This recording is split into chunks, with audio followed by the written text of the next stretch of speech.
name is Wendy Scott, Texas AgriLife Extension Service 4-H and Youth Development Specialist.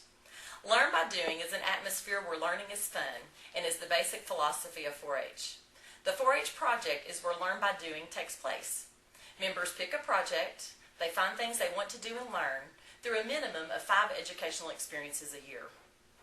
Even though through 4-H projects, members will learn knowledge and skills specific to that project, the primary objective of 4-H projects is to enable young persons to become capable adults while teaching them basic life skills such as planning, goal setting, decision making, and evaluating alternatives. In the 4-H Consumer Education Project, youth learn to make wise choices with their money. This project teaches decision making and buying skills for becoming an informed consumer. For many families, the discussion of money is taboo.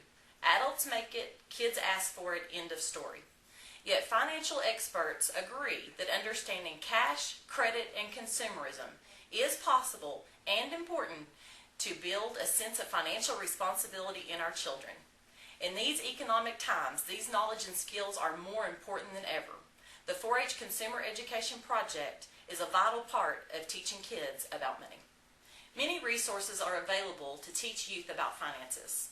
For a list of 4-H Consumer Education Project resources, visit our District 2 4-H site at d2-4-h.tamu.edu. Through the Consumer Education Project, members have the opportunity to compete in several contests. One of those contests is Consumer Decision Making, or CDM for short. The contest allows 4-H members to practice making decisions based on information about a situation. There are 2 parts to the CDM contest: placing the classes and giving reasons. Each class will have 4 articles or options to rank. For each class, a buying problem or situation will be presented. Contestants will use knowledge learned in the project and apply that to the situation to place or rank the class. Some classes may be reasons classes. On these classes, 4-H members will take notes and then use those notes to give reasons. The reasons will be presented verbally to a judge in 2 minutes or less. Basically, reasons are the justification of why the 4-H member placed the class the way they did. Benefits of participating in the Consumer Decision Making Contest include gaining experience in analyzing a situation, gathering information, evaluating alternatives, making a decision, and then having good reasons based on facts and standards and presenting those in a clear, concise manner. At this time, let's focus more on the CDM contest itself: how to coach a team, sample classes, scoring and cuts, and reasons. Hi, my name is Robert Scott, and I work for the Texas AgriLife Extension Service in Lubbock County. Today I'm going to talk about training your consumer decision-making team. The first thing you're going to want to do is go to the Family and Consumer Sciences website and look for the study guide. The study guide is updated every year based on the topics or the products that will be judged at the state contest. When you go to that website, you'll find that there are 11 different products listed. Most contests, including the state, will have 8 categories or 8 different classes that the kids will be judging. Normally, the state will choose 7 of those topics or 7 of those products, and then there will be a mystery class. With my beginner teams, I start off by just teaching them the concept of consumer decision making, by making up a class of something very simple, very easy for them to understand. The example I'm going to show you now is going to be one just made up of pencils. Start out by giving them a class. On this particular class, we're going to use pencils. I try to get the kids in front of it so they understand that we're placing the items left to right. Jimmy is a 2nd grader at Foster Elementary. Today, Jimmy's class starts working math problems. Jimmy's teacher, Miss Elaine, asked all the 2nd graders to bring a pencil with an eraser to the class. Miss Elaine informed the kids that pencils could be purchased at the office.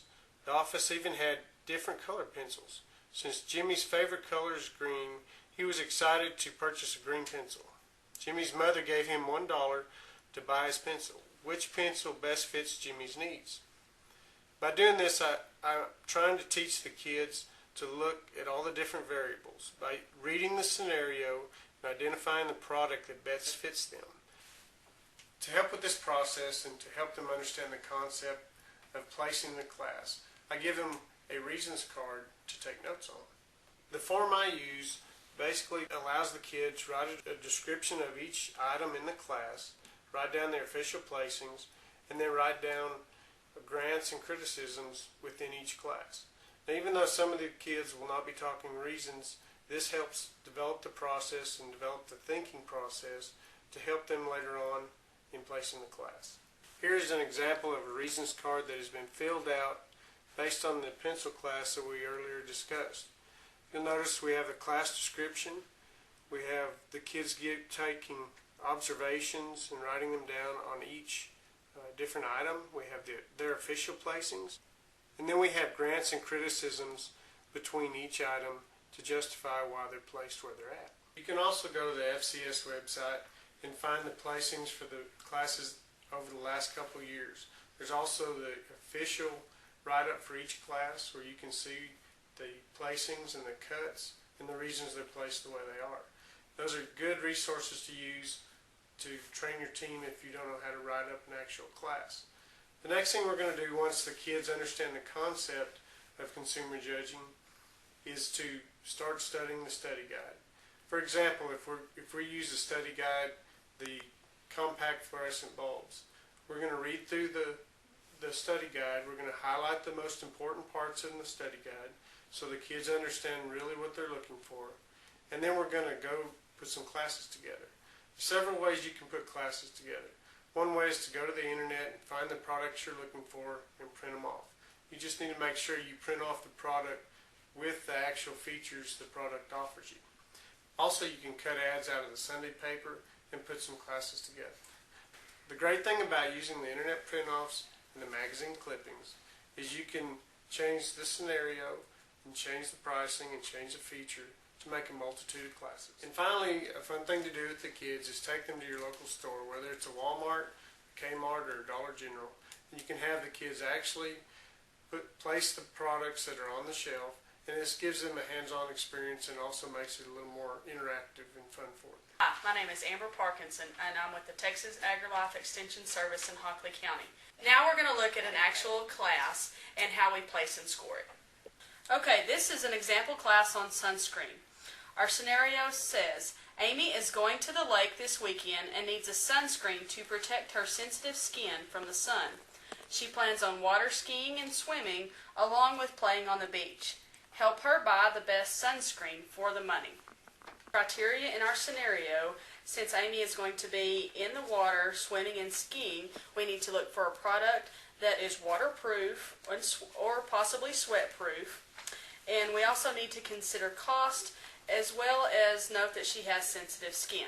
So in our first product, Banana Boat Ultra Sunblock, it is an Ultra Mist Continuous Clear Spray. Cost is $6.77 for 6 ounces. It has an SPF of 50 with UVA and UVB protection. It is waterproof and fragrance-free. Product number 2 is a Coppertone Dry Oil Sunscreen. It is a clear continuous spray. Its cost is $6.97 for 6 ounces with an SPF of 20, and it is waterproof and sandproof. Product number 3, Coppertone Sport, is a sunscreen lotion. Its cost is $6.97 for 8 ounces. It has an SPF of 45 with UVA and UVB protection.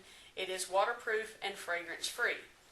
Product number 4, Aveeno, is a facial sunblock lotion. Cost is $8.92 for 3 ounces. It has an SPF of 30, UVA and UVB protection, water resistant, and fragrance free. So in this particular class, we chose to place it 3, 1, 2, 4. We placed 3 over 2 because it is cheaper per ounce. The SPF is at a recommended rate, and that is something that you will also get from your study guide. The study guide will also give you points that you need to know about particular products. This is class 3, 1, 2, 4. We placed 3 over 2 because it is cheaper per ounce, it is at the SPF recommended rate, and it is waterproof. Although 2 has the convenience of a spray, we still felt like that 3 was a better choice. In the next pair, we placed 1 over 2 because 1 is fragrance free, and that is important because Amy has sensitive skin. It is slightly cheaper per ounce, and 2 does not meet SPF recommendations. Although 2 is sandproof, we still feel like that 1 is a better combination product. Next, we place 2 over 4 because 4 is not cost efficient. It is labeled as a facial sunscreen, and 2 is waterproof. Perfect score in a consumer decision-making class has a total of 50 points. Classes are broken into 3 pairs, a top pair, a middle pair, and a bottom pair. Point deductions, also called cuts, are assigned to the class depending on the differences between the pairs. The greater the difference between the 2 products will result in a greater cut, and the smaller the difference between the 2 products will result in a smaller cut. In this class, we cut at 3, 5, and 4. A Hormel card is designed to assist you in scoring your classes and can be purchased or viewed online.